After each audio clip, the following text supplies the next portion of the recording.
2 రోజుల్లో summer holidays అనగానే తల్లులకి విపరీతంగా హ్యాపీనెస్ వచ్చేస్తుంటుంది. ఎందుకంటే సంవత్సరం మొత్తం పిల్లల కంటే ఎక్కువ ప్రెషర్ తీసుకునేది తల్లులే కాబట్టి అగ్రీ చేస్తే కనుక హ్యాండ్స్ రేస్ చేయండి కామెంట్ సెక్షన్లో, అక్కడున్న మదర్స్ అందరూ. సరే, ఈ వీడియోలో నేను ఒక చిన్న విషయం చెప్తా. హాలిడేస్ కదా, 24 అవర్స్ ఉంటాయి మనకు రోజుకి.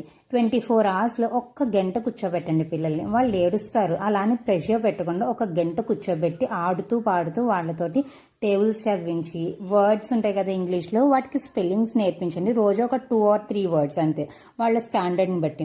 అండ్ దెన్ స్టోరీ బుక్స్ చదివించండి, వాళ్ళని ఏమన్నా స్టోరీస్ చెప్పించండి వాళ్ళ చేత.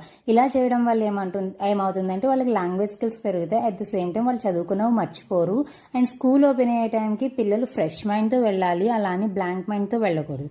అందుకని చెప్పి హాలిడేస్లో ఇలా చేస్తే కొంచెం రివైజ్ అవుతుంది. వాళ్ళు చదివిన దానికి కొంచెం టచ్లో కూడా ఉంటారు. స్కూల్ ఓపెన్ అయ్యాక పిల్లలకి తల్లులకి కూడా ప్రెషర్ ఎక్కువ ఉండదు.